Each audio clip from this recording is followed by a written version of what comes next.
Is it simple? Is it consistent? And is it repeatable? The only thing I'm going to say to you, whatever you're doing, if you feel like it's working, continue to do it. As you know, at On Target Living, we talk about we can't do the work. You have to do the work.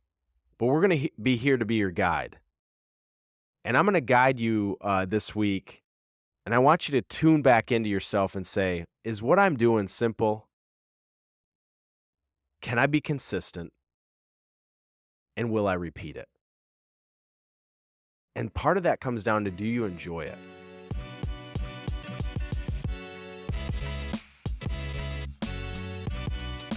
Hey guys, it's Matt Johnson. Welcome back to another Rest, Eat, Move podcast. Welcome to the end of the first week of 2024. My word that I've seen in this first week outside of the OTL community is confusion, chaos, dabbling, hacking.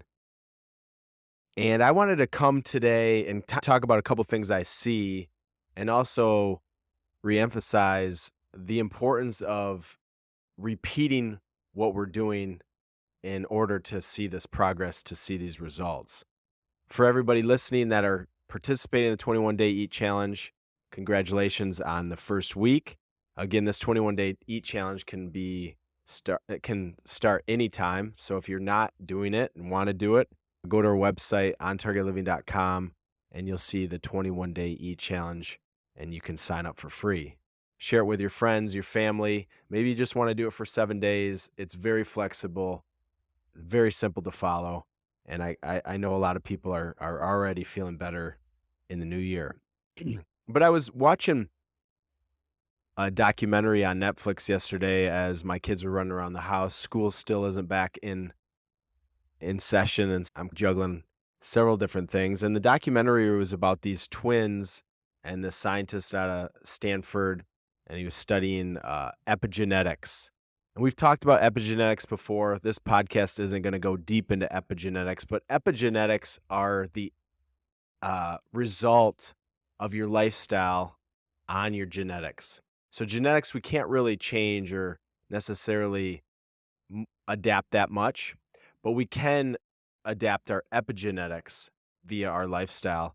And the best way that they think to study epigenetics, nutrition specifically, and what it can do biologically and from your biological age versus just your chronological age, is to study identical twins. Now, I'm a twin. I'm not an identical twin, so it's very fascinating to me because from a genetic standpoint, identical twins are a perfect experiment. It's like that movie Twins, Danny DeVito and Arnold Schwarzenegger, but they're not identical. When you're identical, the genetics are the same. And so if there's an opportunity to study what lifestyle does to those genetics and the effect, it's a perfect experiment. And so that's what this documentary was on. And as I was watching it, I was multitasking, doing several different things. I just kept getting this sense of feeling that I have to share this on the podcast this week because they were doing a study, and for the first 4 weeks, one participant, one twin, got a meat or animal-based diet, and the other twin got a plant-based diet. Now, I'm not going to go too deep into why I think there's a couple things that I didn't love about that, but it just made me feel, again, we're trying to go after one way or the other. And so animal-based diet, we talk about eating better quality animal products, but we're not necessarily a proponent of just consuming animal products. We also don't tell people to not consume animal products at On Target Living unless that's something that you choose to, and you can make upgrades both ways. But when I say confusion and chaos to start the new year, I'm seeing a lot of trends around this carnivore diet. It's the best thing ever.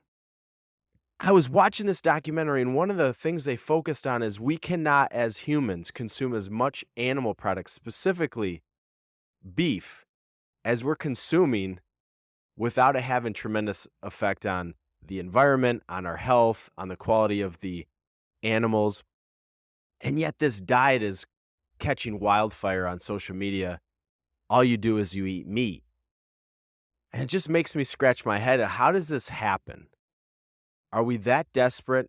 Are people that you know, e desperate to create some results, looking for a new option, and it creates so much confusion because in this study they're doing a plant-based diet versus an animal diet, and when you look at the carnivore diet, it's telling you that a lot of plants are poison and trying to avoid those plants, and again, it makes me confused, it makes me irritated, and sometimes I think I don't even have the energy to debunk some of this stuff, and so today I wanted to bring a different message because I think the carnivore diet is very detrimental for many reasons.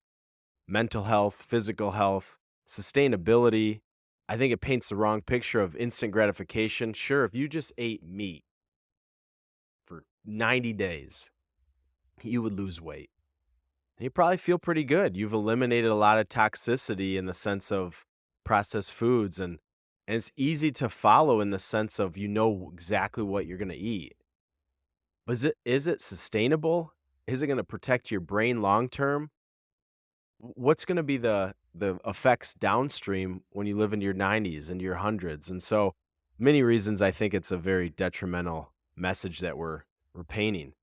And then I at the same time, yesterday, I got 2 different people talking to me about how much they fast, and I offered this woman something to eat at her office, and she said, "I don't break my fast until 1 p.m." And it just makes me scratch my head and say, "How did we get here?" How did we get here with so much confusion, so much chaos, so much hacking, so much dabbling? Everything I've talked about so far is truly not sustainable. And so today, what we want to really focus in on, whether you're doing the 21-day challenge, whether you listen regularly, whether this is the first time you've tuned into the On Target Living Rest, Eat, Move podcast, is 3 things. We want to keep it simple. We want to create consistency. And is it repeatable? I think most of our OTL community that has followed us for many, many years, they can check 3 of those things off. It's pretty simple. How do you do it consistently? And it is repeatable. If you can't break your fast until 1 p.m. and you have an important meeting and you're hungry and you're tired and you just don't feel, why wouldn't you be able to break your fast? And if you do break that fast, does it ruin the rest of the week? That's not repeatable. That's not sustainable. It's going to be hard to be consistent. It's really not that simple. When I think about where we want to go as a society from a health standpoint, prevent disease, improve our energy, improve mental health, we got to get back to simple, consistent, and repeatable. Plants are not bad. Are some plants have different molecules and properties and mechanisms? Sure. Are are animal products bad? I don't think animal products are bad, but we don't want to overconsume them. They're acidic, they take a lot of digestive fortitude. They if we have not enough animals on earth to feed the population, it's not sustainable for the environment. And so again, we got to get back to the middle versus these extremes. The 21-day eat challenge is very simple. Eating the green for 21 days. You're going to be consistent for 21 days. The only thing that it's not is I don't think it's repeatable for 365 days a year because you need some flexibility. You need to have some fluidity. You need to allow the parameters to be weakened every once in a while. But to me, when we think about simple and what you're doing, think about what you're doing. Is it clear to you? Do you understand it? Here's kind of a thermostat. Is it something that you could teach or facilitate to your kids, to maybe a 3rd grader? I don't know about you, but I would never have my kids, I have a 7-year-old, a 5-year-old, and a 4-year-old, go on the carnivore diet. And if I wouldn't feed it to my kids, why would I feed it to myself? Now, the opposite isn't true. If I only feed myself what my kids like, that's not any good either. We know our kids would eat candy every day if they could. Does it have common sense? I think common sense is something that my sister really loves to talk about. To me, it's such a good point. Let's use our common sense. Is having a T-bone steak, a ribeye, and bacon as my 3 meals of the day, is that common sense? Does that make sense that that's going to be a long-term healthy thing for us? Hopefully it doesn't. Is it affordable? Is it something that we can afford? Is it something we're just going to do for a couple days and then, wow, that's not affordable. I wish I had a private chef. All these things could be nice, but is it affordable? Is it accessible? That's what simple is all about. How do you make it simple? Not easy, simple. Number two, consistent. If we want results, we got to repeat it. It's compound interest. When you study anyone that's talking about wealth and we understand money, it's not about that get rich quick. It's not about that little blip. It's consistent over and over that truly creates compound wealth for 99% of the population. 1% maybe gets lucky, wins the lottery. These are some things that maybe we all wish could happen.